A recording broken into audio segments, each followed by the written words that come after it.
Are you caring for a loved one with dementia? You don't have to figure this out all on your own. Welcome to Truth, Lies, and Alzheimer's, the show that helps you reimagine a new relationship with your loved one, a relationship a little more free of stress and anxiety. Join host Lisa Skinner and her 30-plus years of experience as she guides you on a new path to a better relationship with those you care for. Here's Lisa.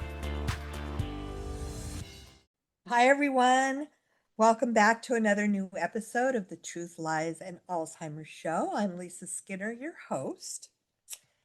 And I have been receiving information from a gentleman by the name of Dr. Ghomi, Reza Hosseini Ghomi. He's a medical doctor and an MSE. He's a neuropsychiatrist. He's an engineer. He's a 4-times health tech founder and a cancer graduate. And I am finding the information that he shares to be extremely enlightening, extremely fascinating, and really valuable.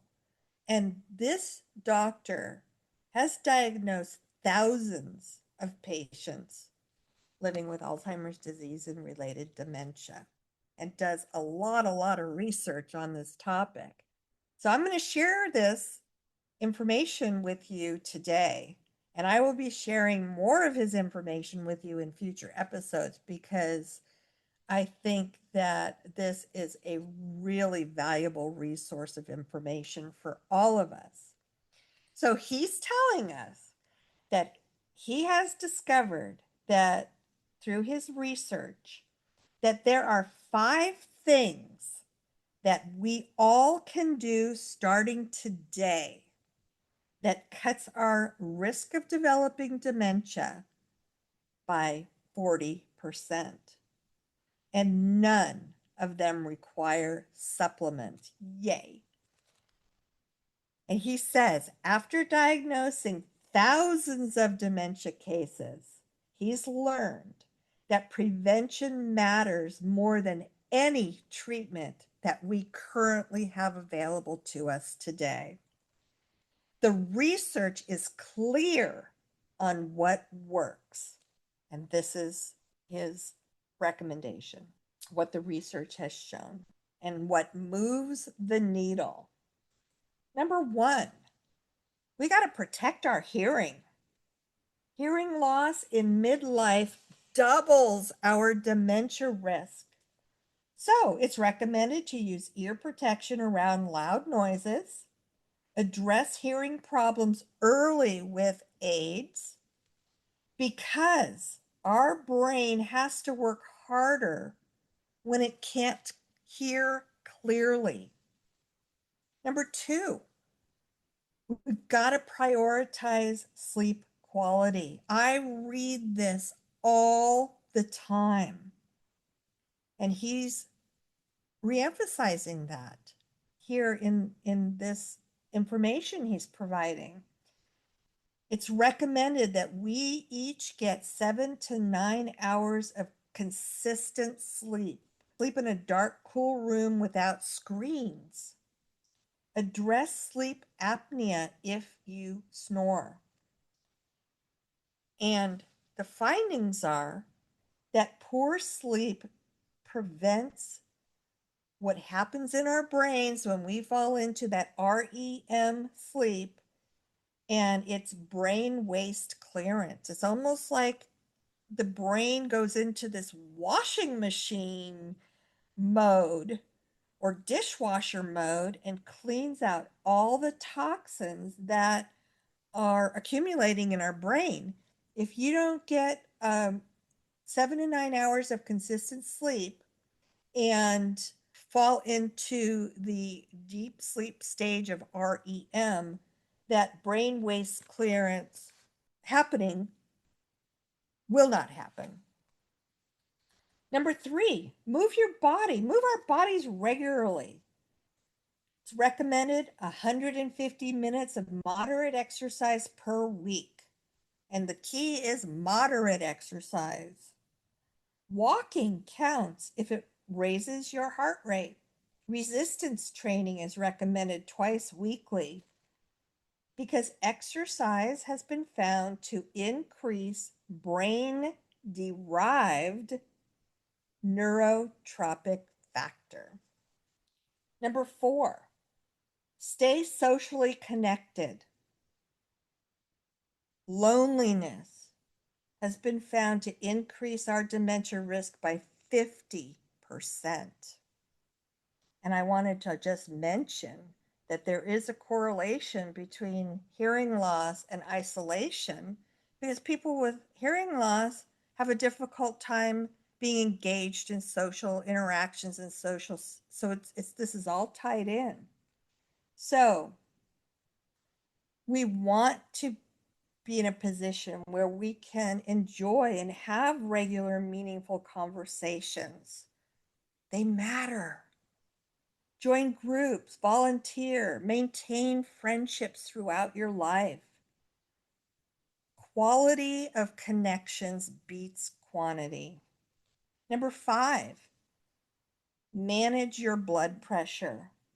A high blood pressure in midlife damages our brain blood vessels. Target less than 130/80 if possible. Diet, exercise, and medication are necessary when needed. And because our small blood vessels feed our memory centers. And why these work? Each intervention targets a different pathway to brain damage. And again, they found that hearing loss forces cognitive overwork. Poor sleep prevents toxin clearance. Inactivity reduces brain growth factors. Isolation also increases inflammation in our brains. High blood pressure damages vascular supply. The compound effect, doing one of these interventions helps tremendously. Doing all 5 creates dramatic risk reduction. The earlier we start, the bigger the impact. But it's never, ever, ever too late to begin. What doesn't work? Expensive supplements with marketing claims. Brain training games with limited evidence. Single interventions without lifestyle context. And the reality of all this is prevention requires consistent habits, not quick fixes. So ask yourself, which of these 5 areas will you want to focus on first? Start small, baby steps. And in conclusion, Dr. Ghomi reiterates that he has diagnosed over 1,000 dementia cases, and he says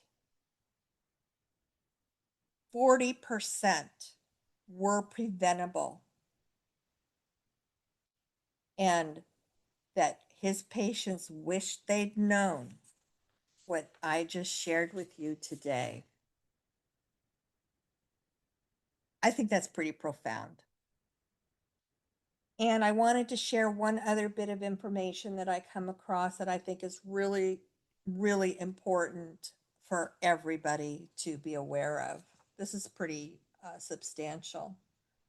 And this was published on July 18th by a Dr. Ask Why. Scientists recently found that the amount of microplastics, which are tiny plastic particles smaller than 5 millimeters in the human brain, is about the size of a plastic spoon, has increased by 50% between 2016 and 2024. That's just startling. Surprisingly, the brain contains more microplastics than our livers or kidneys. And people with dementia actually had higher microplastic levels than those without dementia. Researchers are now investigating how these microplastics, especially those coming from ultra processed foods, may be affecting our brain health. Ultra processed foods like chicken nuggets contain up to 30 times more microplastics than whole foods such as chicken breasts do. These foods now make up over half of daily calorie intake in places like the US. These microplastics in ultra processed foods can cross the blood brain barrier, which is the brain's natural defense, and cause inflammation. And studies that I have read, there has been a direct correlation now found between inflammation and our risk of developing dementia. Also, oxidative stress and damage to the brain cells. These effects may contribute to rising rates of dementia, but also depression, anxiety, poor sleep. And these have been confirmed by studies linking ultra processed food consumption to those conditions. Again, increased rising rates of dementia, depression, anxiety, and poor sleep, all contributing to increasing our risk of developing dementia from eating ultra processed foods. Scientists are calling this situation a reckoning. Did you catch that? A reckoning, since microplastics crossing into the brain challenges what we consider to be safe inside our bodies. They suggest developing a dietary microplastic index to measure exposure. And they are exploring ways to remove these microplastics from people's bodies, like using some kind of a blood filtering process called apheresis. But more research is needed on this. So, with both ultra processed food consumption and microplastic pollution rising globally, understanding this connection is urgent in order for us to protect our brain health. That's a pretty compelling bit of information. It sure caught my attention. I've known for a long, long time in the research I've done and all the studies I've read that ultra processed foods are considered to be the worst foods that we can ingest.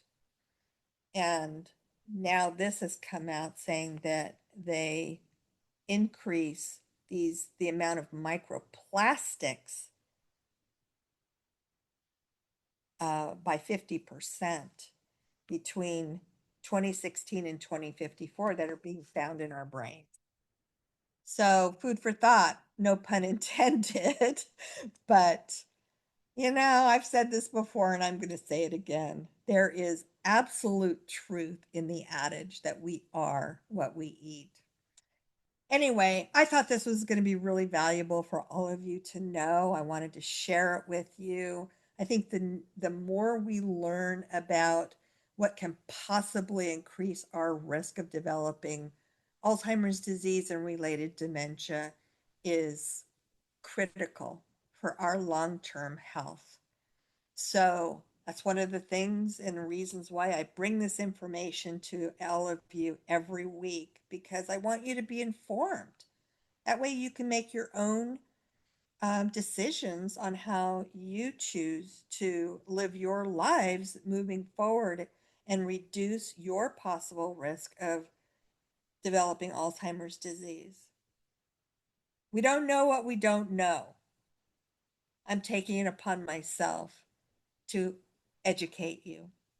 So I hope you found this as valuable as I did. I think that this is just unbelievable information that's being disclosed.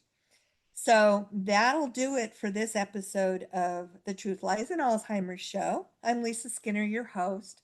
Thanks again for being here and spending part of your day with me. I appreciate all of you very, very much. And I will look forward to you coming back next week to join me for another episode of The Truth Lies in Alzheimer's Show. Have a great rest of your week. Be healthy, be safe, and I will see y'all next week. Take care. Bye-bye. Thank you for listening to Truth, Lies, and Alzheimer's. We hope you found something in today's episode that helps. We understand that caring for a loved one with dementia can be the challenge of a lifetime, but you don't have to do it alone. If you're ready for exclusive access to even more great content and resources, head on over to Facebook and join Lisa's Minding Dementia Support Group. We're a community of like-minded caregivers, and we're here to help.